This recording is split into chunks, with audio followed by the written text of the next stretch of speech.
partecipa. Then ancora no.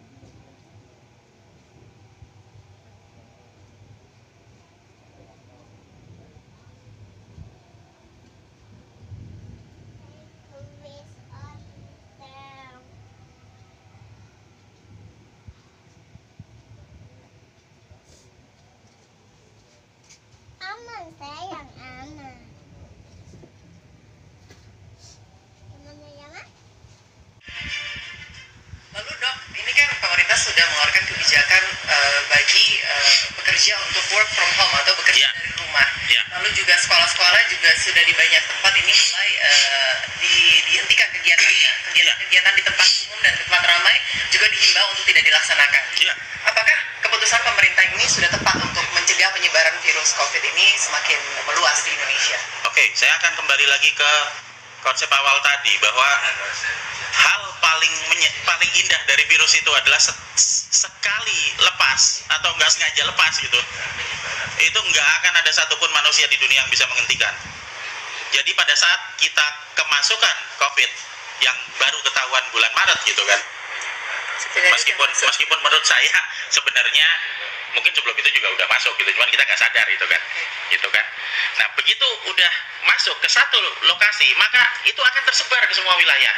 Tidak ada yang bisa menghentikan. Dan yang terjadi apa? Sebenarnya kita semua sudah kena kok. Coba kalau kita coba berpikir ulang sebelum diberitahukan bulan Maret. Apakah sebelum itu misalnya pas bulan Februari, apakah kita pernah merasakan tiba-tiba sakit, pilek, demam, dan kemudian pernah kan? Karena saya mengalami hal yang sama pas pada saat saya pulang dari pasar. Istri saya mengalami hal yang sama, anak saya mengalami hal yang sama. Hampir sebagian besar orang mengalami hal yang sama. Tapi baru ketahuan kan bulan Maret. Nah pertanyaannya, kok kita bisa ngobrol-ngobrol di sini nggak ada yang mati? Terus apa yang terjadi? Yang terjadi sistem keamanan, sistem imun tubuh kita berkembang. Kalau sudah yang kena, coba mbak ingat-ingat deh, pernah kena bulan Februari toh? Iya, betul. Terus bulan Maret diumumkan. Iya. Sudah itu mbak sakit lagi enggak? Enggak. Lah ya itu berarti sudah kebal toh? Kayak divaksin. Karena kita sudah dapat Jadi vaksin. imun diri kita sendiri yang melawan virus yang Betul. Terus ada sel memori nanti. Ada. Jadi di dalam sistem kekebalan tubuh kita ini basic immunology. Basic immunology bukan mengenai antibody, tapi mengenai sel memori. Sel memori itu adalah sel di dalam sistem tubuh kita, sistem imun tubuh kita yang nanti akan menyimpan data apa aja yang pernah masuk ke tubuh kita. Misalnya mbaknya pernah kena COVID bulan misalnya ya, atau jangan COVID lah, penyakit apa sih yang kira-kira gampang, flu aja lah ya kan. Kalau dibilang COVID ntar kan jadi paranoid soalnya. Hepatitis. Jadi misalnya udah pernah kena flu di bulan Februari misalnya. Nah nanti kita akan sakit, itu normal selama sampai 7 hari. Kemudian di hari ke-7 antibodi kita keluar kan. Nah di dalam 7 hari itu tubuh kita berusaha memasukkan data virus flu itu ke dalam sel memori. Nah sesudah itu nanti di hari ke-7 antibodi keluar. Di hari ke-14 kita sudah kebal, sudah sembuh total. Seperti 1, 2, 3 itu kan pasiennya dia bisa sembuh total. Nah sesudah itu kemudian pada saat kita jalan-jalan lagi keluar, karena sekarang kan virusnya nyebar kemana-mana kan. Iya. Kemudian kita kena lagi kan. Oke.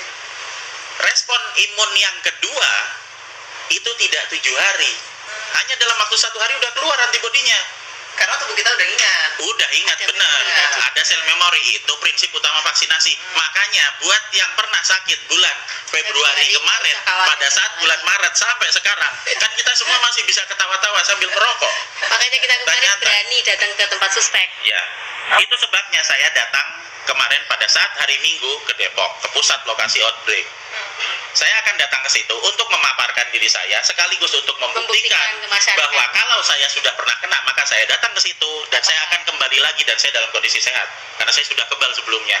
Ini ya dalam tanda kutip sebenarnya ya penelitian pribadi, tapi saya sering melakukan itu untuk banyak wilayah wabah virus, dan beberapa kali saya dengan sengaja memaparkan diri saya terhadap virus supaya saya bisa ngerti efeknya kayak gimana gitu, dan kita semua masih berbahagia dan bisa bincang-bincang sampai sekarang. Jadi kebijakan pemerintah untuk menghentikan sementara kegiatan-kegiatan di tempat umum seperti misalnya sekolah, mal, dan juga kegiatan-kegiatan di tempat ramai lainnya, ini menurut dokter sudah tepat atau belum? Kalau menurut saya sudah tepat, karena apa? Kan sekarang kita bayangkan, ini kan virus sudah nyebar. Berarti kenapa sih 14 hari? Karena di 14 hari kan sistem imun kita sudah berkembang. Kita yang sudah pernah kena akan beristirahat di rumah dan mengurangi paparan virus yang masuk ke dalam, sehingga dia sudah pernah kena nih sedikit, dia akan bisa mengembangkan sistem antibodinya untuk lebih banyak dan lebih mudah karena nggak kena lagi di sana. Iya kan? Itu. Sementara yang belum kena akan mengurangi risiko paparan toh? Betul. Bener. Iya. Nah, sementara yang sudah terlanjur sakit parah bisa di rumah supaya dia tidak nularin orang-orang yang ada di sekitarnya.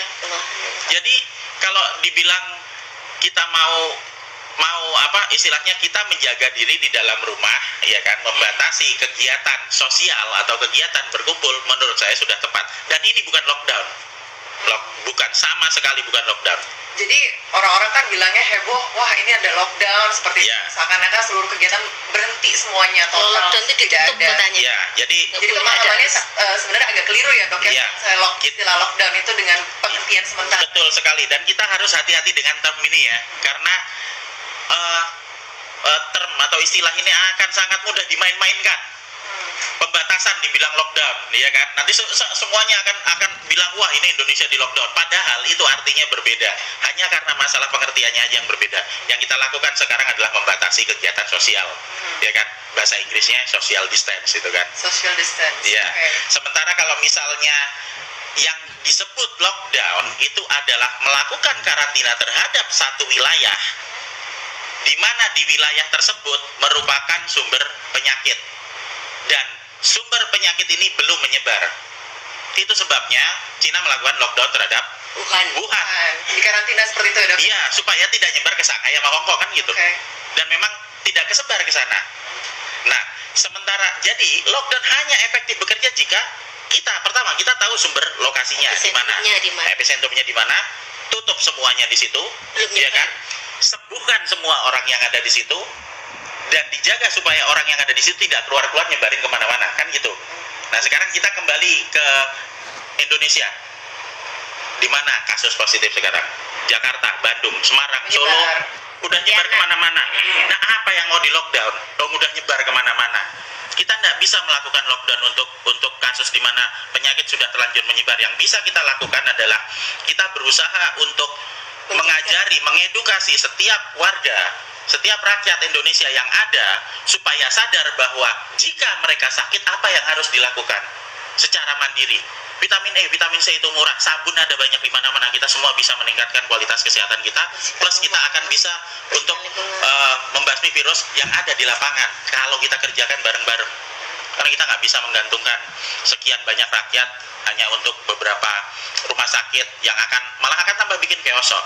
Inti dari penyakit, inti dari wabah ini sebenarnya kan ada di penyakitnya.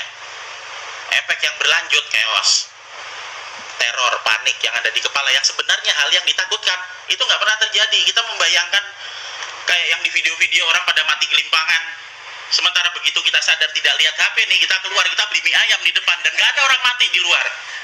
Padahal sudah terbukti video itu hoax, tapi tetap aja masyarakat karena ada ketakutan berlebihan itu ya dok ya.